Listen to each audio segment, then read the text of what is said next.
Welcome to 360 Tamil. இன்னைக்கு இந்த வீடியோல நம்ம எந்த படத்தோட எக்ஸ்பிளனேஷன் பத்தி பார்க்க போறோம்னா, தெலுங்குல இந்த வருஷம் வெளியான the story of a beautiful girl அப்படின்ற படத்தை பத்தி தான் பார்க்க போறோம். இது ஒரு பக்காவான சஸ்பென்ஸ் த்ரில்லர் படம்னு சொல்லலாம். இந்த படம் இப்ப தமிழ்லயும் இருக்கு. பார்க்கணும்னு நினைக்கிறவங்க ஃபுல் படத்தை பாருங்க. இல்ல கதை தெரிஞ்சுக்கிட்டா போதும்னு நினைக்கிறவங்க மேற்கொண்டு இந்த வீடியோவை கண்டினியூ பண்ணுங்க.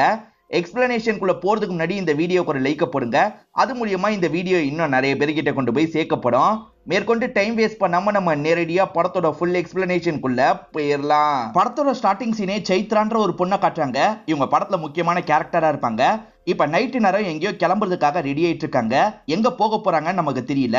இவங்க கிளம்பி போறதை காமிச்சு அப்படியே கட் பண்ணி நமக்கு ஹெல்ப் லைனை காட்டுறாங்க. அங்க ஒரு பொண்ணு நான் ஆபத்துல இருக்கேன் அப்படின்ற மாதிரிலாம் மெசேஜ் அனுப்புறாங்க. இவங்களுமே அந்த பொண்ணு கிட்ட சாட் பண்ணிட்டு இருக்காங்க. மெசேஜ் அனுப்புறவங்க சைத்ராவா தான் இருப்பாங்க. இவங்களும் பரபரப்பா அந்த பொண்ணுக்கு ரிப்ளை எல்லாம் பண்ணிட்டு இருக்காங்க. இங்கதான் படத்தோட டைட்டில போடுறாங்க. சைத்ரா எங்கேயோ கிளம்பி போனதை நமக்கு காமிச்சாங்கல்ல. காலையில ஆயும் வீட்டுக்கு வந்திருக்க மாட்டாங்க. அம்மா ஸ்டேஷன்ல கம்ப்ளைண்ட் பண்ணிருக்காங்க. இப்ப அது நியூஸா மாறி டிவில எல்லாம் வந்துட்டு இருக்கு. இத ரவின்ற ஒருத்தர் பாக்குறாரு. பயங்கரமா அப்செட் ஆகுறாரு. ஏன்னா இவரும் சைத்ராவும் ஏற்கனவே லவ் பண்ணிருக்காங்க போல. பயங்கரமா ஃபீல் பண்ணிட்டு இருக்காரு. இப்ப இவரோட ஃப்ரெண்ட்ஸும் இந்த விஷயத்தை கவனிக்கிறாங்க. ரவி அவசரப்பட்டு ஏதாவது பண்ணிட போறான், கூட இருந்து பாத்துக்கோ அப்படின்ற மாதிரிலாம் ஃப்ரெண்ட்ஸ் பேசிக்கிறாங்க. போலீஸ் இருக்காங்கல்ல, இந்த கேஸ ஒரு நபர் கிட்ட ஒப்படைச்சிருப்பாங்க. அந்த நபரோட பேரு சுரேஷ் அப்படின்றது. சுரேஷ் கூட வேற ஒரு பொண்ணும் வராங்க. இவருக்கு அசிஸ்ட் பண்றதுக்காக தான் அந்த பொண்ணு வந்திருக்காங்க. இவங்க எல்லாருமே ஹெட் குவார்டர்ஸ் இருக்கிற இடத்துக்கு தான் வராங்க. அங்க பாஷான்றவர் தான் ஹெட்டா இருப்பாரு. இப்ப சுரேஷே எல்லாருக்கும் அறிமுக பத்தி வச்சிட்டு இருக்காரு. சுரேஷ் கூட வந்திருக்க பொண்ணோட பேரு மோனிகா அப்படின்றது. ஏற்கனவே போலீஸுங்க விசாரணை பண்ணிருப்பாங்கல்ல, அதை பத்தி எல்லாம் இந்த இடத்துல சுரேஷ் கிட்ட சொல்லிட்டு இருக்காங்க. ஆக்சுவலா சைத்ரா அம்மா கிட்ட விசாரிச்சு பார்த்திருப்பாங்க. சைத்ரா அம்மா விக்ரம் கூட வெளியே போறன்ற மாதிரி தான் சொல்லிட்டு போனா. ஆனா காலையில ஆயும் வரல. அதனால தான் நான் பயத்துல கம்ப்ளைண்ட் பண்ணேன் அப்படின்ற மாதிரி சொல்லிட்டாங்க. இப்ப அந்த பொண்ணு எங்க மிஸ் ஆயிருக்கான்றது இவங்களுக்கு தெரியல. எப்படியாவது கண்டுபிடிக்கணும் அப்படின்ற மாதிரிலாம் இவங்களுக்குள்ள பேசுறாங்க. விக்ரம் கூட டின்னருக்காக தான் பொண்ணு வெளியே போயிருக்காங்க. சரி அந்த விக்ரம் கிட்ட விசாரணை பண்ணலாம் அப்படின்ற மாதிரிலாம் இவங்க யோசிக்கிறாங்க. விக்ரம் இந்த ஊர்ல பெரிய ஆளா இருப்பாரு. அவரை பார்த்து பேசலான்ற மாதிரி தான் யோசிச்சுட்டு இருக்காங்க. அப்படியே கட் பண்ணி ஹீரோவையும் ஃப்ரெண்ட்ஸையும் நமக்கு காட்டுறாங்க. இவங்க எல்லாம் வீட்டுல உட்காந்து சாப்பிட்டுட்டு இருக்காங்க. அப்பதான் நியூஸ்ல இந்த கேஸ் சம்பந்தப்பட்ட அப்டேட்ட பத்தி எல்லாம் சொல்லிட்டு இருக்காங்க. கிரண் ஒரு லேடி தான் முக்கியமா இந்த கேஸை நல்லா கவர் பண்ணிட்டு இருக்காங்க. அவங்க இருக்காங்கல்ல, போலீஸ் விக்ரம விசாரணை பண்ணலாம்னு முடிவு பண்ணிருக்காங்க அப்படின்ற மாதிரிலாம் சொல்லிட்டாங்க. இதெல்லாம் ஃப்ரெண்ட்ஸ் கவனிச்சிட்டு இருக்கும் போதே ஹீரோ இங்க இருந்து கிளம்பிடுறாரு. விக்ரம பாக்குறதுக்கு பாஷாவும் சுரேஷும் தான் வந்திருக்காங்க. ரொம்ப நேரம் வெயிட் பண்ண வைக்கிறாரு போல. பாஷா புலம்பிட்டு இருக்காரு. இப்பதான் விக்ரம் இருக்காரு பாத்தீங்களா, இவங்க கிட்ட பேசலான்ற மாதிரி பேசுறதுக்காக இந்த இடத்துக்கு வந்துடுறாரு. இப்ப சுரேஷ் இருக்கார்ல, நேத்து நீங்களும் அவங்களும் தான் சேர்ந்து வெளியே போயிருக்கீங்க, அவங்க இப்ப மிஸ் ஆகுறாங்க அப்படின்ற மாதிரி சொல்லிட்டாரு. மிஸ் ஆகுறதுக்கு நான் எப்படி பொறுப்பாக முடியும்? நாங்க ரெண்டு பேருமே டின்னருக்கு வெளியே போலாம்னு நினைச்சோம். டின்னருக்காக வெளியே போனோம், சாப்பிட்டு முடிச்சுட்டு கிளம்பிட்டோம். இவ்வளவுதான் எனக்கு தெரியும்ன்ற மாதிரி சொல்லிட்டாரு. இதை தாண்டியும் சுரேஷ் நிறைய கேள்வி கேட்கலாம்னு நினைக்கிறாரு. அதுக்கெல்லாம் விக்ரம் பதில் சொல்ல விரும்ப மாட்டாரு. சார் என் டைமை வேஸ்ட் பண்ணாதீங்க. இப்பயே சரி, நீங்க முன்கூட்டியே சொல்லாம தான் வந்திருக்கீங்க. இதுக்கப்புறம் இந்த மாதிரிலாம் வராதீங்க. என்கிட்ட பர்மிஷன் கேட்டு தான் என்ன பார்க்க வரணும் அப்படின்ற மாதிரி வேலையை பார்க்கறதுக்கு போயிடுறாரு. இதனால இவங்க ரெண்டு பேருமே அப்செட் ஆன மாதிரி இங்க இருந்து கிளம்புறாங்க. இவங்க ரெண்டு பேருமே இங்க இருந்து கிளம்பிட்டு இருக்கும் போது தான் ரவி எதிர வராரு. இவங்க கண்ணில் படக்கூடாதுன்னு ரவி நினைக்கிறாரு போல. இப்ப வேகமா லிப்டுக்குள்ள போயிடுறாரு. லிப்ட சட்டுன்னு க்ளோஸ் ஆகுற மாதிரி பண்ணிடுறாரு. இவர் லிப்ட்ல வந்துட்டு இருக்கும் போது தான் விக்ரமை மீட் பண்றாரு. விக்ரமும் நீ என்ன பண்ற ரவி அப்படின்ற மாதிரி இவர்கிட்ட நார்மலா பேசுறாரு. இவங்க ரெண்டு பேருமே ஃப்ரெண்ட்ஸ் போல. இவங்களுக்குள்ள என்ன பழக்கம், எதுக்காக ரவி இந்த இடத்துக்கு வந்தாரு அப்படின்றதெல்லாம் நமக்கு தெரியல. அந்த விக்ரம் ரொம்ப ஆட்டிடியூடோட பேசினான்ல, இதெல்லாம் பாஷாக்கு சுத்தமா பிடிக்கல. அவன் என்ன சார் அவ்வளவு ஆட்டிடியூட் காட்டுறான், அவன் தான் ஏதோ பண்ணிருக்க வாய்ப்பு இருக்கு அப்படின்ற மாதிரிலாம் பாஷா சொல்றாரு. எடுத்தம் கௌத்தம்லாம் அந்த மாதிரி முடிவு எடுக்க முடியாது. முதல்ல சிசிடிவி எல்லாம் நம்ம தரவா செக் பண்ணுவோம், அதுக்கப்புறம் ஒரு முடிவுக்கு வருவோன்ற மாதிரி சொல்லிட்டாரு. இப்ப ஹெல்ப் லைன்ல இருக்க அந்த பையனை பாக்குறதுக்காக வராங்க. ஆக்சுவலா நைட்டு சைத்ரா கிட்ட இருந்து மெசேஜ் வந்ததுல, அதை பத்திலாம் இந்த பையன் சொல்றான். எங்க மாட்டிருக்கீங்க அப்படின்ற மாதிரிலாம் இவங்க கேள்வி கேட்பாங்க. அவங்க நிறைய மெசேஜ் பண்ணிக்கிட்டே இருப்பாங்க. போக போக இது பிராங்க் போல அப்படின்ற மாதிரி இந்த பசங்க நார்மலா மெசேஜ் பண்ண ஆரம்பிச்சிருப்பாங்க. இதுதான் நடந்ததுன்ற மாதிரி சொல்றாங்க. சீரியஸா மெசேஜ் பண்ணும்போது எப்படி பிராங்க்னு நீங்க நினைப்பீங்க? நீங்க தொடர்ச்சியா சாட் பண்ணியிருந்தா அந்த பொண்ணுக்கு என்ன பிரச்சனைனாது நம்ம தெரிஞ்சிருக்கலாம் அப்படின்ற மாதிரிலாம் இந்த இடத்துல சுரேஷ் கோவப்பட்டு இருக்காரு. இப்ப சுரேஷ் டீம் கூட உட்காந்து பேசிட்டு இருக்காரு. அந்த விக்ரமும் இந்த பொண்ணை எப்படி பழகி இருக்காங்க, ரெண்டு பேருமே லவ் பண்ணிருக்காங்களா அப்படின்றத தெரிஞ்சுக்கணும். அதே மாதிரி அவன் டின்னருக்கு போனதா சொன்னான்ல, அங்க இருக்க சிசிடிவி எல்லாம் சீக்கிரமா கலெக்ட் பண்ணுங்க. டின்னர் முடிச்சு அவங்க ரெண்டு பேருமே தனித்தனியா போயிருக்காங்களான்னு பார்க்கணும்னு சொல்றாரு. விக்ரம் இந்த விசாரணையை பத்தி எல்லாம் கொஞ்சம் கூட கவலைப்படுற மாதிரியே தெரியல. அவர் பாட்டுக்கு ஆபீஸ்ல அவரோட வேலையெல்லாம் பார்த்துட்டு இருக்காரு. இப்ப இவங்களுக்கு ஒரு விஷயம் தெரிய வருது. அந்த பொண்ணும் ரவின்ற ஒரு பையனும் மணிக்கணக்கா பேசியிருக்காங்க. ஆனா கடைசி 2 மாசமா அவங்களுக்குள்ள பேச்சுவார்த்தையே இல்லாம இருந்திருக்கு அப்படின்ற மாதிரிலாம் அசிஸ்டன்ட் சொல்லிட்டு இருக்காங்க. இப்பதான் ரவின்னு ஒரு கேரக்டர் இருக்கிறத பத்தியே போறதுக்கே உங்களுக்கு தெரிய வருது ரவியோட அப்பா இருக்கார்ல தத்தெடுத்து தான் ரவியை வளர்த்திருப்பாரு. இப்ப அந்த அப்பா இறந்து போயிருக்காரு. இத பத்திலாம் இவங்க தெரிஞ்சுக்கிறாங்க. அந்த ரவியை பார்த்தோம் நம்ம விசாரிக்கணும் அப்படின்ற மாதிரிலாம் இவங்களுக்குள்ள பேசிட்டு இருக்காங்க. இப்ப ரவி இருக்காரு பாத்தீங்களா, அவங்க கூட ஒன்னா எடுத்த போட்டோ எல்லாம் பார்த்துட்டு இருக்காரு. ரெண்டு பேருமே ஒரு டைம்ல லவ் பண்ணிருப்பாங்க. அதுதான் சோகமா பார்த்துட்டு இருக்காரு. அப்ப ஃப்ரெண்ட்ஸ் இருக்காங்கல்ல, அவ உன்னை நல்லா ஏமாத்துனா உன்னை தவிர அது எல்லாருக்குமே புரியுதுடா, உனக்கு தான் புரியல அப்படின்ற மாதிரிலாம் இவரை கிண்டல் பண்றாங்க. இதெல்லாம் இவர் பெருசா எடுத்துக்க மாட்டாரு. அவங்க போட்டோவையே பார்த்துட்டு இருக்காரு. இப்ப ஃப்ரெண்ட்ஸ் எல்லாம் பக்கத்துல வந்து படுக்க ஆரம்பிச்சிடுறாங்க. கொஞ்ச நேரத்துல யாரோ கதவை தட்டுற மாதிரி இவருக்கு சவுண்டு கேக்குது. ஹீரோவும் கதவை திறக்கிறதுக்காக போறாரு. கதவை திறந்தா அந்த இடத்துல இந்த காணாம போன பொண்ணு தான் இருக்காங்க. வா ஒரு இடத்துக்கு போலான்ற மாதிரி கூப்பிடுறாங்க. இவருமே சரின்ற மாதிரி இவங்க கூட வராரு. அவங்க கார் வச்சிருக்காங்க போல. கார்ல தான் ரெண்டு பேருமே ஜாலியா டிராவல் பண்றாங்க. இங்க காரை நிறுத்துன்ற மாதிரி ஒரு இடத்துல இவங்க காரை நிறுத்த சொல்லிடுறாங்க. லாரி வர டர்னிங்ல ரவுண்ட் போட்டு நிக்கலாம், லாரி இடிக்குதா இடிக்காம நின்றதா பார்க்கலாம் அப்படின்ற மாதிரிலாம் சொல்றாங்க. இவரும் சரின்ற மாதிரி ஏத்துக்கிறாரு. ஆனா வர லாரி இருக்குல்ல, இவங்களை அடிச்சு தூக்கிடுது. இது எல்லாமே ஹீரோக்கு அந்த கனவா தான் இருக்கும். ஹீரோ சட்டுன்னு கனவுல இருந்து முழிச்சிடுறாரு. பார்த்தா ஆபீசர்ஸ்லாம் இவரை கூட்டு போறதுக்காக வந்திருக்காங்க. இவரும் ஆபீசர்ஸ் கூட கிளம்புறாரு. கடைசி 2 மாசமா மட்டும்தான் ரவியும் சைத்ராவும் போன்ல பேசியிருக்க மாட்டாங்க. அதுக்கு முன்னாடி இவங்க 2 பேர் தான் அடிக்கடி போன்ல பேசியிருப்பாங்க. அதை பத்தி விசாரிக்கிறதுக்காக தான் ரவியை வர வச்சிருக்காங்க. சைத்ராவும் நீயோ லவ் பண்ணியா அப்படின்ற மாதிரி கேக்குறாங்க. லவ்னு சொல்ல முடியாது, நாங்க 2 பேருமே ரொம்ப க்ளோஸ் அப்படின்ற மாதிரிலாம் ரவி சொல்லிட்டாரு. சரி எப்படி பழக்கம் டீட்டெயிலா சொல்லு அப்படின்ற மாதிரிலாம் இங்க இருக்க சுரேஷ் கேக்குறது. இப்ப ரவியும் இவங்க 2 பேர் சம்பந்தப்பட்ட பிளாஷ்பேக்கை சொல்ல ஆரம்பிக்கிறது. இவங்க 2 பேருமே ஒரே ஏரியால இருப்பாங்க. சின்ன வயசுல இருந்தே இவங்க 2 பேருமே ஃப்ரெண்ட்ஸா இருப்பாங்க. வேலைக்கு கூட காலையில இவங்க 2 பேருமே சேர்ந்த மாதிரி பைக்ல தான் போவாங்க. ஹீரோயினை பொறுத்த வரைக்கும் டப்பிங் ஆர்டிஸ்ட். அவங்க நிறைய டப்பிங் ஒர்க் எல்லாம் பண்ணிட்டு இருக்காங்க. இவரை பொறுத்த வரைக்கும் இன்சூரன்ஸ் ஏஜென்ட்டா இருப்பாரு. எல்லார்கிட்டயும் இன்சூரன்ஸ்க்காக பேசுவாரு. இந்த 2 கிளிப்பிங்கையும் நமக்கு காமிச்சிட்டு இருக்காங்க. ஹீரோயினுக்கு சம்பளம் வந்துருது. ஹீரோயினுக்கு அம்மா கிடையாது, சித்தி தான் இருப்பாங்க. இப்ப சித்தி கிட்ட சம்பள காசை தந்துடுறாங்க. கொஞ்சம் மட்டும் இவங்களுக்காக எடுத்து வச்சிருக்காங்க. காரணம் இவங்க ஒரு இன்டர்வியூக்கு போனோம், அதுக்கு நல்ல ட்ரெஸ் போடணுன்றதுக்காக தான் எடுத்து வச்சிருக்காங்க. ஆனா சித்தி அதை கூட ஏத்துக்க மாட்டாங்க. என் பையனுக்கு காசு அனுப்பணும் தான்ற மாதிரிலாம் கேட்டுட்டு இருக்காங்க. இவங்க வழியில ஒரு பையன் இருப்பான்ல, அந்த பையனுக்கு காசு அனுப்புறதுக்காக தான் கேட்டுட்டு இருக்காங்க. இந்த மாதிரி சித்தி திட்டுறது ஹீரோக்கும் கேக்குது. ஹீரோ இருக்கார்ல, நான் ட்ரெஸ் எடுக்க காசு தரேன், சித்தி கிட்ட உன் சம்பளத்தை தந்துரு அப்படின்ற மாதிரி சொல்லிட்டாரு. அடிக்கடி இவங்களுக்கு பினான்சியலா ஹெல்ப் பண்ணுவாரு போல. இவங்களுமே சரின்ற மாதிரிலாம் இந்த இடத்துல ஏத்துக்கிறாங்க. இப்ப மீதி காசையும் சித்தி கையிலேயே தந்துடுறாங்க. ஹீரோ அடிக்கடி பினான்சியலா ஹெல்ப் பண்றாருல, இதெல்லாம் பார்த்து ஃப்ரெண்ட்ஸ் கிண்டல் பண்ணுவாங்க. ஹீரோ அதெல்லாம் பெருசா எடுத்துக்க மாட்டாரு. இன்னைக்கு ஹீரோயினுக்கு ஒரு இடத்துல இன்டர்வியூவா இருக்கும். அதாவது டிஸ்னி ஸ்டுடியோ இருக்காங்கல்ல, டப்பிங் கொடுக்கறதுக்கு ஆளுங்களை எடுத்துட்டு இருக்காங்க. அந்த இன்டர்வியூ நடக்கிற இடத்துக்கு இவர் தான் டிராப் பண்றாரு. இவங்களுமே இன்டர்வியூ அட்டென்ட் பண்ணிடுறாங்க. அதுல செலக்டும் ஆயிடுறாங்க. இதுக்கப்புறம் எனக்கு சம்பளம் நிறைய கிடைக்கும், நம்ம சந்தோஷமா இருக்கலாம் அப்படின்ற மாதிரிலாம் சொல்றாங்க. இப்ப ஷாப்பிங்காக போலான்னு சொல்றாங்க. இவருமே ஷாப்பிங்காக கடைக்கெல்லாம் கூட்டு வந்துடுறாரு. இப்போ ஒரு துணி கடைக்கு வந்து இவங்க ஷாப்பிங் பண்ணிட்டு இருக்காங்க. அதை எடுங்க இதை எடுங்க நிறைய எடுக்க வைக்கிறாங்க. ஐஸ் சாப்பிட்டுக்கிட்டே தான் பார்த்துட்டு இருக்காங்க. அந்த ஐஸ் ஒரு ட்ரெஸ் மேல பட்டுருது. மேடம் ட்ரெஸ்ஸை டேமேஜ் பண்ணிட்டீங்க, நீங்க தான் வாங்கிக்கணும் அப்படின்ற மாதிரி அவர் சொல்றாரு. ஆனா இவங்க இருக்காங்கல்ல, அந்த இடத்துல சண்டை மாதிரி உருவாக்கி அங்கிருந்து தப்பிச்சு ஓடி வந்துடுறாங்க. ஹீரோயின் டப்பிங் ஒர்க் மட்டும் பண்ண மாட்டாங்க, ஈவென்ட் நடத்தி தர வேலை பார்ப்பாங்க. அதே மாதிரி டான்ஸ்லாம் பண்ணுவாங்க. இது மூலியமா நல்ல காசு வருது. இவங்க ஜாலியா இருக்கிறத ஒரு சாங் மாதிரி நமக்கு காட்டுறாங்க. ஹீரோவை பொறுத்த வரைக்கும் வளர்ப்பு அப்பா மட்டும்தான். அவரும் இறந்து போயிருப்பாரு. அவர் இன்சூரன்ஸ் அமௌண்ட்டை இவருக்கு 3 லட்சம் ரூபாய்க்கு மேல வரணும். ஆனா டாக்குமெண்ட்ல ஹீரோவோட பேரை கொடுக்கும் போது ஸ்பெல்லிங் மிஸ்டேக்கா கொடுத்துருவாரு. அதனால தான் அது தள்ளி போய்கிட்டே இருக்கு. ப்ளீஸ் சார் அந்த காசை அரேஞ்ச் பண்ணுங்க, கொஞ்சம் நல்லா இருக்கும் அப்படின்ற மாதிரிலாம் மேனேஜர் கிட்ட கேட்கிறாரு. அதெல்லாம் கிடைக்கிறது கஷ்டம்பா, என்ன விட்டுரு அப்படின்ற மாதிரி மேனேஜரும் சொல்லிட்டாரு. எது 3 லட்சம் ரூபாய் கிடைக்காதா அப்படின்ற மாதிரி இவரும் இந்த இடத்துல பயங்கரமா ஃபீல்லாம் பண்ணிட்டு இருக்காரு. இப்பதான் ஹீரோயின் கிட்ட இருந்து போன் கால் வருது. ஒரு இடத்துல டான்ஸ் ரிஹர்சல் நடக்குது, கிளம்பி வான்ற மாதிரி சொல்றாங்க. இவரும் சரின்ற மாதிரி இவங்களை பாக்கிறதுக்காக அந்த இடத்துக்கு வந்துடுறாரு. அடுத்ததா ஒரு ஈவென்ட் பண்ண போறாங்க. அதுக்கான பிராக்டிஸ் தான் இந்த இடத்துல நடந்துட்டு இருக்கு. இவங்க 2 பேருமே ஜாலியா டைமை ஸ்பெண்ட் பண்ணிட்டு அங்க இருந்து கிளம்புறாங்க. ஹீரோயின் இப்ப நிறைய சம்பாதிக்கிறாங்கல்ல, அதனால கார்லாம் வாங்கிடுவாங்க. ஹீரோயினுக்கு அமீர் தான் ஒரு ஃப்ரெண்ட் இருப்பா. அந்த ஃப்ரெண்டுக்கு அர்ஜென்ட்டா 10,000 ரூபாய் தேவைப்படுது. அவளை பாக்குறதுக்காக தான் வந்திருக்காங்க. நீ கார்லயே வெயிட் பண்ணு அப்படின்ற மாதிரி இவங்க மட்டும் காசை வந்து தந்துடுறாங்க. அதுக்கப்புறம் இவங்க 2 பேருமே சேர்ந்த மாதிரி வீட்டுக்கு போயிட்டு இருக்காங்க. ஹீரோ எப்பவுமே சாதாரண ட்ரெஸ் போடுறது, அது உங்களுக்கு சுத்தமா பிடிக்க மாட்டேங்குது. என் ஈவென்ட்டுக்கு நல்ல ட்ரெஸ் தான் நீ போட்டு வரணும் அப்படின்ற மாதிரி சொல்லிட்டாங்க. கவலைப்படாத, சூப்பரா ஒரு ட்ரெஸ் வாங்கியிருக்கேன், போட்டு வந்துடுறேன்னு சொல்றாரு. ஹீரோவா அந்த ஷர்ட்டெல்லாம் அயன் பண்ணி ரெடி பண்ணிடுறாரு. அதே சமயம் இவரோட ஷூவை தைக்கிறதுக்காக ஒரு இடத்துக்கு வந்திருக்காரு. அந்த வழியா வந்த ஹீரோயின் இருக்காங்கல்ல, நானே வீட்டுல வெட்டுறேன் அப்படின்ற மாதிரி இவரை வண்டியில ஏத்திக்கிறாங்க. இறக்கி விடும் போது இவர் சட்டையை மிஸ் பண்ணிடுவாரு. இவங்களை கூப்பிடலாம்னு நினைக்கிறாரு. ஆனா இவங்க காதுல வாங்காம கிளம்பிடுறாங்க. அச்சச்சோ புது சட்டை அங்க இருக்கேன்ற மாதிரி யோசிக்கிறாரு. சரி இந்த சட்டையிலேயே போவோன்ற மாதிரி இவரும் அந்த சட்டையோட அந்த ப்ரோக்ராம் நடக்கிற இடத்துக்கு வந்துடுறாரு. இப்ப ஹீரோயின் டான்ஸ் ஆடிட்டு இருக்கிறத உட்காந்து கவனிச்சிட்டு இருக்காரு. இவர் உட்காந்துருக்கிறத ஹீரோயினா கவனிச்சிருவாங்க. அடுத்த டான்ஸுக்காக ட்ரெஸ் மாத்த போறாங்கல்ல, அப்ப இவருக்கு கால் பண்ணி உள்ள வான்னு கூப்பிடுறாங்க. இவருமே இவங்களோட பேரை யூஸ் பண்ணி உள்ள வந்துடுறாரு. சூப்பரா டான்ஸ் பண்ண அப்படின்ற மாதிரிலாம் பாராட்டுறாரு. இப்ப அடுத்த டான்ஸ்க்கு டைம் ஆயிருது. இவங்களுமே டான்ஸ் ஆட போறாங்க. இவரும் வெளியே இருந்து கவனிச்சிட்டு இருக்காரு. அப்படி கவனிச்சிட்டு இருக்கும் போதுதான் எதர்ச்சியா விக்ரம மீட் பண்றாரு. விக்ரம பொறுத்த வரைக்கும் இவர் கூட சேர்ந்து படிச்சவனா இருப்பான். இப்ப ரொம்ப பணக்காரனா மாறி இருக்கான் போல. ரொம்ப ஆச்சரியமா இருக்குன்ற மாதிரிலாம் அவங்க கிட்ட பேசுறாரு. அவனுமே வேலை இருக்குன்ற மாதிரி இங்க இருந்து கிளம்புறான். இப்ப ப்ரோக்ராம் முடிஞ்சிருது. இவரும் பைக்ல ஹீரோயினை கூட்டு போலான்னு ஸ்டார்ட் பண்ண பாக்குறாரு. பார்த்தா பைக் ஸ்டார்ட்டே ஆக மாட்டேங்குது. திரும்பி வேலையை காட்டிருச்சா அப்படின்ற மாதிரி இவங்களும் கோவப்பட்டு இருக்காங்க. அந்த வழியா விக்ரம கார்ல கிளம்புறதை இவர் கவனிக்கிறாரு. விக்ரம் கிட்ட பேசி இங்க இருந்து கிளம்பிடலான்ற மாதிரி யோசிக்கிறாரு. விக்ரமும் ஏறுங்கன்ற மாதிரி ரெண்டு பேரையும் கார்ல ஏத்திடுறாரு. இவன் என்னோட ஃப்ரெண்டு, பேரு சைத்ரா, டப்பிங் ஒர்க் எல்லாம் பண்ணிட்டு இருக்கா அப்படின்ற மாதிரி அறிமுகப்படுத்தி வைக்கிறாரு. அதே மாதிரி ஈவெண்ட் எல்லாம் கூட பண்ணுவான்ற மாதிரி விக்ரம் கிட்ட சொல்றாரு. விக்ரம் இருக்கார்ல, இதுதான் என்னோட கார்டு, கான்டாக்ட் பண்ணுங்க அப்படின்ற மாதிரி சொல்றாரு. சரின்ற மாதிரி இவங்களும் கார்டெல்லாம் வாங்கி வச்சுக்கிறாங்க.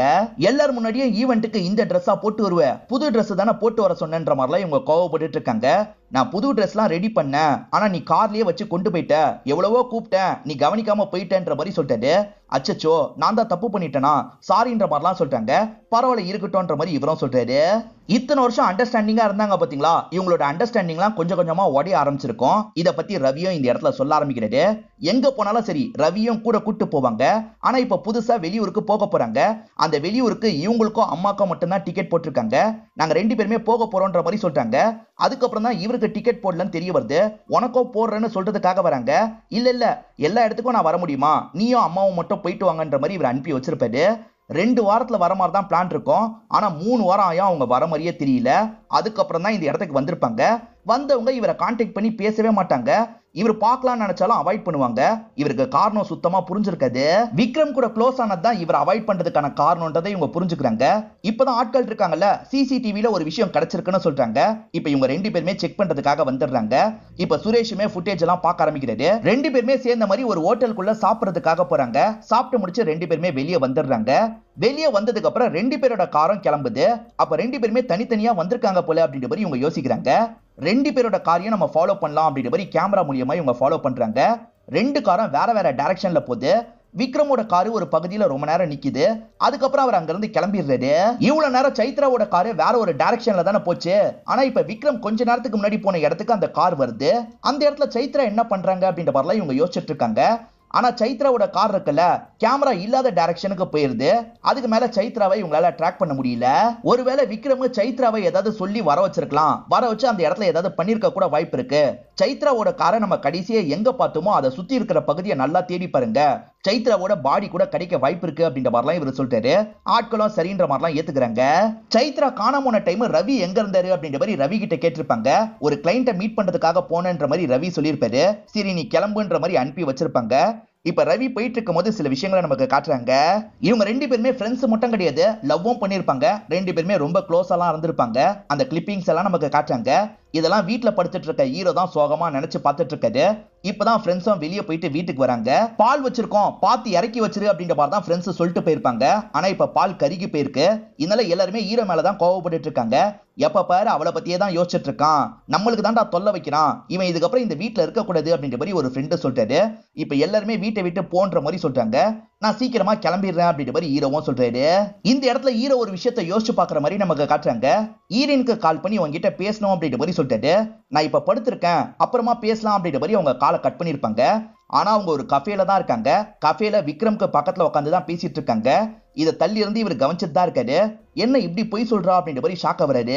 அவங்க சுத்தமா இவர் அவாய்ட் பண்ணிட்டு இருக்காங்க. அவங்க பர்த்டேவா இருக்கும், இவரும் கிஃப்ட்டை தந்துட்டு போலான்ற மாதிரி வெயிட் பண்ணிட்டு இருக்காரு. மேடம் உங்களை பார்க்க விரும்பல, கிளம்புங்கன்ற மாதிரி செக்யூரிட்டிஸ் எல்லாம் தள்ளி விட்டுட்டு இருக்காங்க. இவர் எவ்வளவோ கெஞ்சி கேட்கிறாரு. கடைசி வரைக்கும் இவரை உள்ள விட்டுருக்க மாட்டாங்க. அவங்க ஒரு டப்பிங் தியேட்டர்ல இருக்காங்கன்னு தெரிஞ்சு பாக்குறதுக்காக வந்துடுறாரு. லைட்டா இவரை பார்த்து ஸ்மைல் பண்றாங்க. எனக்கு வேலை இருக்கு, அப்புறமா பேசிக்கலான்ற மாதிரி அங்க இருந்து கிளம்பி போயிடுறாங்க. அவங்க ஹாஸ்பிட்டல்ல இருக்காங்கன்னு தெரிய வருது. இவரும் பாக்குறதுக்காக வந்துடுறாரு. இவர் அவங்க கிட்ட உட்காந்து பேசுறதுக்கு ட்ரை பண்றாரு. டயர்டா இருக்காங்க, நீங்க கிளம்புங்கன்னு நர்ஸ் சொல்றாங்க.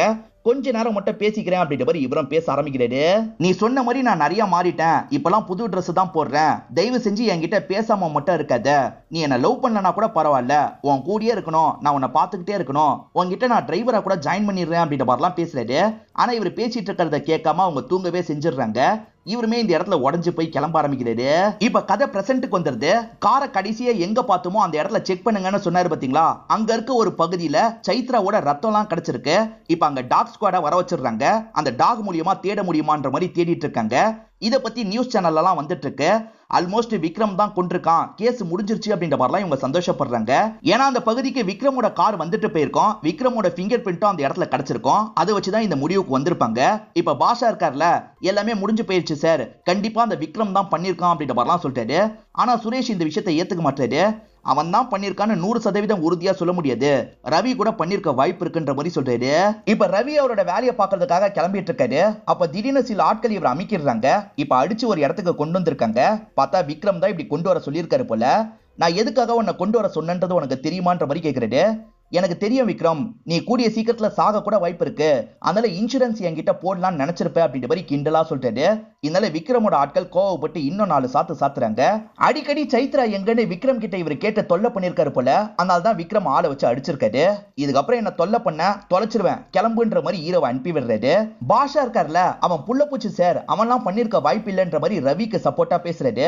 ஆனா சுரேஷ் இருக்கார்ல, சாதாரணமா நினைக்காத, நிறைய பேரை இன்சூரன்ஸ் போட வச்சிருக்கான், அதே மாதிரி இந்த சைத்ரா பேர்ல 6 விதமான இன்சூரன்ஸ் போட்டிருக்கான், நாமினியா இவன் பேரை தான் தந்திருக்கான், அவ இறந்து போனா 6 கோடி ரூபாய்க்கு மேல இவனுக்கு கிடைக்கும்ன்ற மாதிரி சொல்லிட்டாரு. இதை கேட்கிற பாஷாவே ஷாக் ஆயிடுறாரு. என்னதான் ரவி மேல டவுட் இருந்தாலும் விக்ரம்க்கு எதிராக தானே இவங்க கிட்ட எவிடன்ஸ் இருக்கு, விக்ரம லாக் பண்ணி விசாரிக்கணும்னு நினைக்கிறாங்க. ஆனா விக்ரம் பெரிய இல்ல, அவ்வளவு சீக்கிரத்துல அவரை தொடவே முடியல, அவரோட லாயர் கிட்ட தான் இவங்களால பேச முடியுது. மேலதிகாரி கிட்ட பேசி வாய்ப்பு வாங்கலாம்னு நினைக்கிறாங்க. அந்த பொண்ணு காணாம மட்டும் தானே போயிருக்கா, இதுக்காகலாம் அவனை லாக் பண்ணி விசாரிக்க முடியாது, நான் அதுக்கு அலோவ் பண்ண முடியாது அப்படின்ற மாதிரி சீனியர் சொல்லிடுறாரு. இவங்க எல்லாருமே கோவப்பட்டு இருக்காங்க. ஹீரோவையும் ஃப்ரெண்ட்ஸையும் பேட்டி எடுக்கிறதுக்காக கிரண் ஒருத்தங்க வரதா சொல்லியிருப்பாங்க. ஃப்ரெண்ட்ஸ் எல்லாருமே மேக்கப் போட்டு ரெடியா இருக்காங்க. இப்ப கிரண்மே இவங்க கிட்ட பேட்டி எடுக்கிற மாதிரி கேள்வி எல்லாம் கேட்கறாங்க. ஹீரோவும் சைத்ராவும் ரொம்ப க்ளோஸா இருந்தாங்க பாத்தீங்களா, அதை பத்திலாம் ஹீரோ இந்த இடத்துல சொல்லிட்டு இருக்காரு. இப்ப கிரண் ஃப்ரெண்ட்ஸ் கிட்ட கேட்டுட்டு இருக்காங்க. ஃப்ரெண்ட்ஸ் இருக்காங்கல்ல, சைத்ராக்கு எப்பவுமே இவனை பிடிக்காது, இவன் தான் அவன் பின்னாடி சுத்திக்கிட்டே இருப்பான், அவன் நல்லா ஏமாத்திட்டு போயிட்டா அப்படின்ற மாதிரிலாம் ஃப்ரெண்ட்ஸ் சொல்றாங்க. இதை கேட்கிற ஹீரோ அப்செட் ஆகுறாரு. இப்ப பேட்டி எடுத்துட்டு கிரண் இங்க இருந்து கிளம்பிடுறாங்க. கிரணை தனிப்பட்ட முறையில பார்த்து பேசணும்ன்ற மாதிரி ஹீரோ யோசிக்கிறாரு. கிரண் பக்கத்துல இருக்க ஒரு கஃபேல தான் உட்காந்துட்டு இருக்காங்க. இவர் இருக்கார்ல, அந்த இடத்துல வச்சு இவங்க கிட்ட பேசுறதுக்காக வந்துடுறாரு. சைத்ராவை யார் இப்படி பண்ணிருப்பான்னு எனக்கு தெரியும், கண்டிப்பா அந்த விக்ரம் தான் இப்படி பண்ணிருப்பான் அப்படின்ற மாதிரிலாம் சொல்லிட்டாரு. தயவு செஞ்சு அவனை எக்ஸ்போஸ் பண்ணுங்க அப்படின்ற மாதிரிலாம் இவர் சொல்லிட்டாரு. அவனுக்கு எதிராக உங்ககிட்ட என்ன எவிடன்ஸ் இருக்கு, எந்த எவிடன்ஸும் இல்லாம இந்த மாதிரிலாம் பேசாத, எங்களாலையும் எதுவுமே பண்ண முடியாது அப்படின்ற மாதிரி எந்திரிச்சு போறாங்க. அப்ப ஹீரோ இருக்கார்ல, இவங்க கிட்ட ஒரு டைரியை தராரு.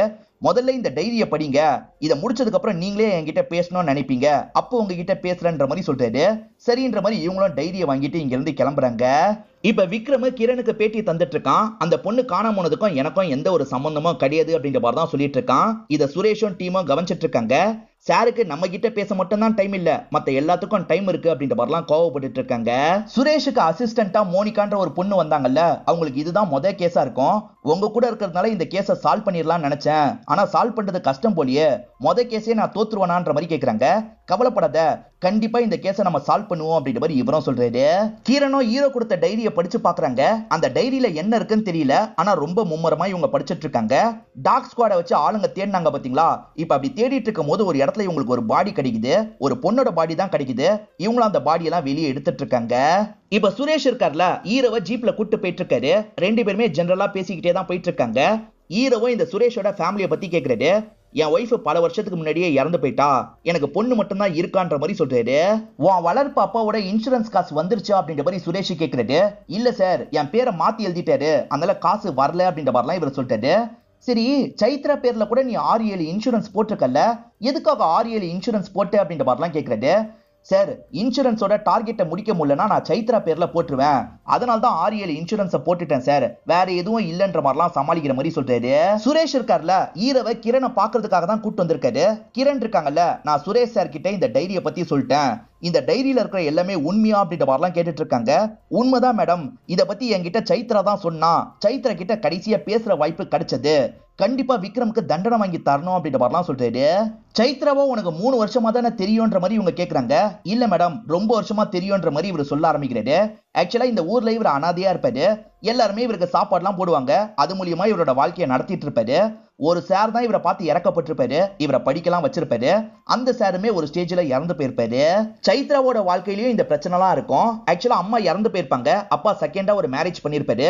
சில வருஷத்துலயே அப்பா இறந்து போயிடுவாரு. சித்தி இருக்காங்கல்ல, எப்ப பாரு இவங்களை அடிச்சு டார்ச்சர் பண்ணிக்கிட்டே இருப்பாங்க. இவங்க சம்பாதிக்க ஆரம்பிச்சதுக்கு அப்புறம் காசை வாங்குறதுக்காக மட்டும்தான் இவங்களை யூஸ் பண்ணுவாங்க. இதுதான் 2 பேரோட வாழ்க்கையா இருந்திருக்கும்.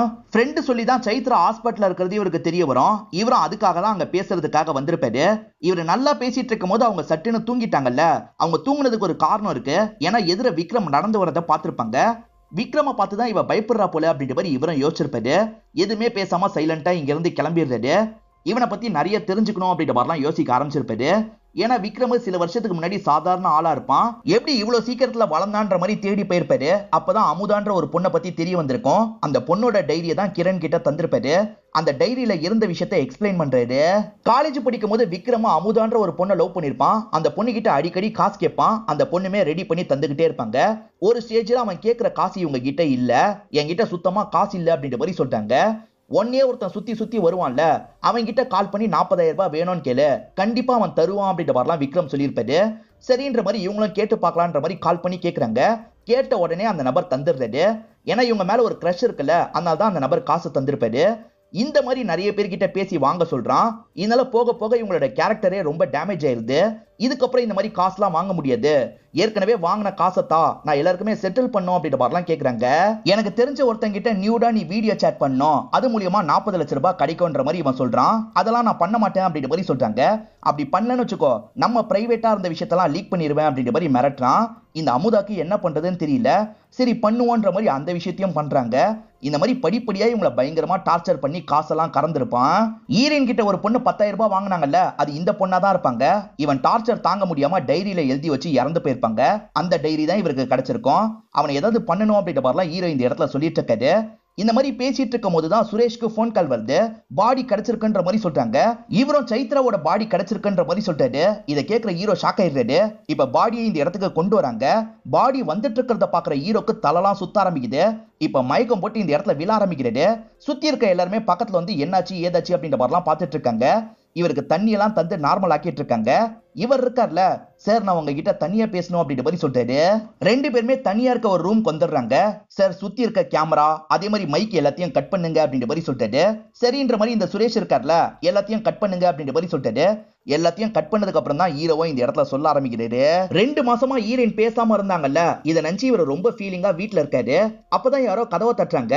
கதவை திறந்தா ஹீரோயின் தான் வந்திருக்காங்க. வா வான்ற மாதிரி இவரும் வேகமா வீட்டுக்குள்ள கூப்பிட்டு இவங்களை உட்கார வைக்கிறாரு. எனக்கு ரொம்ப பசிக்குது, மேகி கிடைக்குமான்ற மாதிரி கேக்குறாங்க. 5 நிமிஷம் நான் ரெடி பண்ணி எடுத்துட்டு வந்துடுறேன் அப்படின்ற மாதிரி இவரும் வேகமா கிச்சனை நோக்கி போறாரு. இவர் ஒரு நாள் கிஃப்ட் தரதுக்காக வந்து தர முடியாம போயிருச்சு பாத்தீங்களா, அந்த கிஃப்ட் அங்க இருக்கிறத இவங்க பாக்குறாங்க. இப்ப அந்த கிஃப்ட் எல்லாம் எடுத்து ஓபன் பண்ணி பாத்துட்டு இருக்காங்க. இவரும் ரெடி பண்ணிக்கிட்டே இவங்க கிட்ட பேச்சு கொடுக்கறாரு. இவங்க பேசாமையே இருக்காங்க. அடிக்கடி இந்த மாதிரி வருவியா இல்ல இன்னைக்கு ஒரு வாட்டி மட்டும் தான் வந்திருக்கியா அப்படின்ற மாதிரிலாம் கேட்கறாரு. அதுக்கும் இவங்க பதில் சொல்ல மாட்டாங்க. சீக்கிரமா ரெடி பண்ணு அப்படின்ற மாதிரி சொல்றாங்க. ரெடி பண்ணிட்டேன் அப்படின்ற மாதிரி இவரும் எடுத்துட்டு வந்துடுறாரு. இவங்களுக்கு ஊட்டி எல்லாம் விட்டுட்டு இருக்காரு. இப்ப ஹீரோயின் இருக்காங்கல்ல, நம்ம விக்ரம கொலை பண்ணிடலாம் அப்படின்ற மாதிரி சொல்றாங்க. இவர் பெருசா ரியாக்டே பண்ணிக்க மாட்டாரு. சரி கொலை பண்ணிடலாம் அப்படின்ற மாதிரி சொல்றாரு. நீ உண்மையதான் சொல்றியான்னு கேக்குறாங்க. ஆமா உண்மையதான் சொல்றேன் அப்படின்ற மாதிரி இவரும் சொல்றாரு. இப்பதான் இவங்களும் விக்ரம் பண்ண விஷயத்தை பத்தி எல்லாம் சொல்ல ஆரம்பிக்கிறாங்க. விக்ரம் கார்டு தந்தான் பாத்தீங்களா, இவங்களா காலே பண்ணிருக்க மாட்டாங்க. விக்ரமே ஒரு நாள் கால் பண்ணி வர சொல்லியிருப்பான். இவங்களுமே அவனை பாக்குறதுக்காக போயிருப்பாங்க. விக்ரம் இவங்களை மிரட்ட ஆரம்பிச்சிருப்பான். ஹீரோவும் இவங்களும் பிரைவேட்டா பேசியிருப்பாங்கல்ல, அந்த ரெக்கார்டிங் எல்லாம் அவங்க கிட்ட இருந்திருக்கும். அதை வச்சுதான் இவங்களை பயங்கரமா மிரட்டி இருப்பான். ஹீரோவை நீ அவாய்ட் பண்ணும், அப்படி இல்லைன்னா ரெக்கார்டிங்லாம் வெளியே வந்துரும்ன்ற மாதிரி சொல்லியிருப்பான். விக்ரம் தான் மிரட்டி கொஞ்சம் கொஞ்சமா அவாய்ட் பண்ண வச்சிருக்கான் அப்படின்றது இப்பதான் ஹீரோக்கு புரிய ஆரம்பிக்குது. இதனால தான் ஹாஸ்பிட்டல்ல கூட விக்ரம பத்தி இவங்க பயப்படலாம் செஞ்சிருப்பாங்க. அவன் லீக் பண்ணாலும் பரவாயில்லன்னு நம்ம நிம்மதியா இருக்க முடியாது, கண்டிப்பா நம்மளை மேற்கொண்டு டார்ச்சர் பண்ணுவான். ஒண்ணு அந்த விக்ரம சாவடிக்கணும். ஆனா விக்ரம சாவடிக்கிறது அவ்வளவு லேசப்பட்ட விஷயம் கிடையாது, ரொம்ப கஷ்டம். அப்படி விக்ரம சாவடிக்கலன்னா நான் செத்த மாதிரி கிரியேட் பண்ணும், அப்பதான் விக்ரம் கிட்ட இருந்து தப்பிக்க முடியும். நான் செத்து போன மாதிரி கிரியேட் பண்ணிடலாமா அப்படின்ற மாதிரிலாம் கேட்கறாங்க. ஹீரோவும் கொஞ்ச நேரம் யோசிக்கிறாரு. சரி பண்ணிடலாம் அப்படின்ற மாதிரி உங்க கிட்ட சொல்லிட்டாரு. அவன் ஹோட்டல்ல மீட் பண்ணலாம் அப்படின்ற மாதிரி ஹீரோயினை கூப்பிட்டுருப்பான். அந்த இடத்துல நம்ம நினைச்ச விஷயத்த பண்ணிடலான்ற மாதிரி இவங்க முடிவு பண்ணிடுறாங்க. ஆக்சுவலா ஹீரோயின் காரை எடுத்துட்டு வந்திருப்பாங்க. ஆனா அந்த காரை ஓட்டுனது ஹீரோயின் கிடையாது, ஹீரோ தான் அந்த காரை ஓட்டவே செஞ்சிருப்பாரு. இவங்க எங்க போறாங்களோ அதுக்கு ஆப்போசிட் டைரக்ஷன்ல முதல்ல போயிருப்பாரு. அதுக்கப்புறம் அவன் முதல்ல எங்க போனானோ அந்த இடத்துக்கு வந்திருப்பாரு. அவன் அந்த இடத்துல ஹீரோயின் கூட கொஞ்ச நேரம் டைம் ஸ்பெண்ட் பண்ணிட்டு கிளம்பி போயிருப்பான். அந்த இடத்துக்கு வந்த ஹீரோ இருக்கார்ல, ஏற்கனவே எடுத்து வச்ச ஹீரோயினோட பிளட் எல்லாம் தெளிச்சு விட்டுறாரு. போலீஸ் இந்த ஸ்பாட்டுக்கு வரணும்ன்றதுக்காக தான் இப்படி பண்ணிருப்பாரு. இதுக்கப்புறம் ஹீரோயினை இவர் பார்த்திருக்க மாட்டாரு. ஏற்கனவே பிளான் எல்லாம் முடிஞ்சதுக்கு அப்புறம் வேற ஸ்டேட்ல இருக்க ஒரு பகுதிக்கு போன்ற மாதிரி சொல்லி வச்சிருப்பாரு. அவங்களுமே சரின்ற மாதிரி ஏத்திருப்பாங்க. ஹீரோயின் இறந்து போயிட்டாங்கன்னு தெரிஞ்சதுனால தான் இந்த பிளானை பத்தி எல்லாம் சொல்லிடுறாரு. ஹீரோயினை கண்டிப்பா விக்ரம் தான் ஏதாவது பண்ணிருக்க வாய்ப்பு இருக்கு, விக்ரம் கண்டுபிடிச்சு ஏதாவது பண்ண வாய்ப்பு இருக்குன்னு அவர் ரொம்ப பயந்தா அதே மாதிரி நடந்துருச்சு அப்படின்ற மாதிரிலாம் புலம்புறாரு. சுரேஷ் என்ன கேக்குறாருன்னா, நீங்க 2 பேர் பாட்டுக்கு வேற ஸ்டேட்ல போய் செட்டில் ஆயிடலாம்னு முடிவு பண்ணிட்டீங்க, உங்க ஃப்ரெண்ட்ஸ் ஃபேமிலியை பத்தி எல்லாம் யோசிச்சு பார்க்கலையா அப்படின்ற மாதிரி கேக்குறாரு. அதுக்கு ஹீரோவும் சில விஷயங்களை சொல்லிட்டாரு. சித்திக்கு ஹீரோயினோட காசு மட்டும் தான் தேவை, ஹீரோயினோட அன்புலாம் தேவையே கிடையாது. அதே மாதிரி என் ஃப்ரெண்ட்ஸ் என் மேல பொறாம மட்டும் தான் போடுவாங்க, என் மேல அக்கறைலாம் பட மாட்டாங்கன்ற மாதிரி சொல்லிட்டாரு. இவனுக்கு போய் இப்படி ஒரு கேர்ள் ஃப்ரெண்டா அப்படின்ற மாதிரி தான் யோசிப்பாங்க. மத்தபடி இவர் மேல அக்கறைப்பட்டுலாம் எதுவுமே பேச மாட்டாங்க. இத பத்திலாம் ஹீரோ சொல்லிட்டாரு. இதனால இவர் இருக்கார்ல, நீ கிளம்புன்ற மாதிரி இங்க இருந்து அனுப்பி விடுறாரு. ஹீரோவா இந்த இடத்தை விட்டு கிளம்ப ஆரம்பிச்சிடுறாரு. விக்ரம் அன்னைக்கு நைட்டே கொலை பண்ணிட்டானா என்னன்னு தெரியல.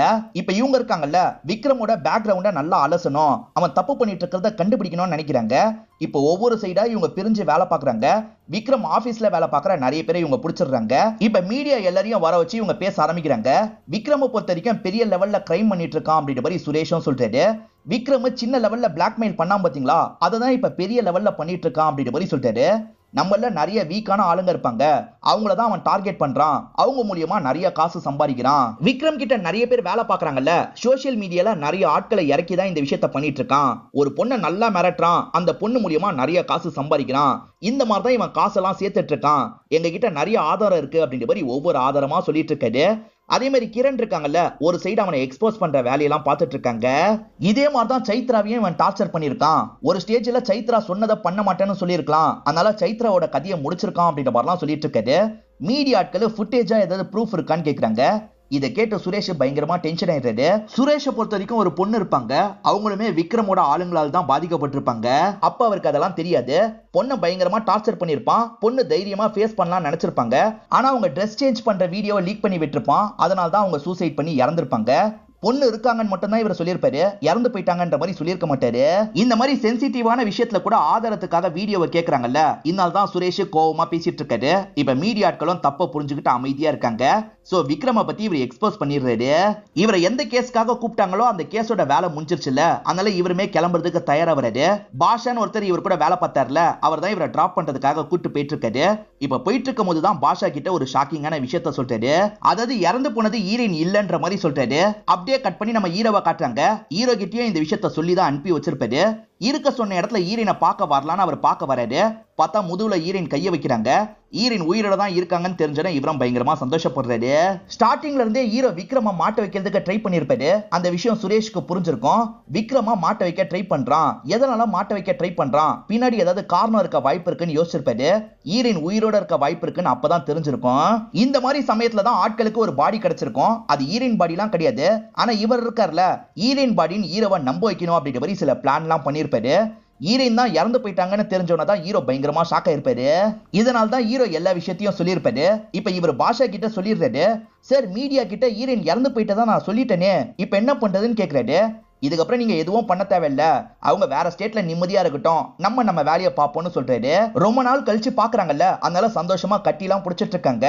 கூட்டு அந்த ஆட்டோ டிரைவர் இருக்கார்ல, என் காசு தாங்க நான் கிளம்புறேன்ற மாதிரி 500 ரூபாய் கேக்குறாரு.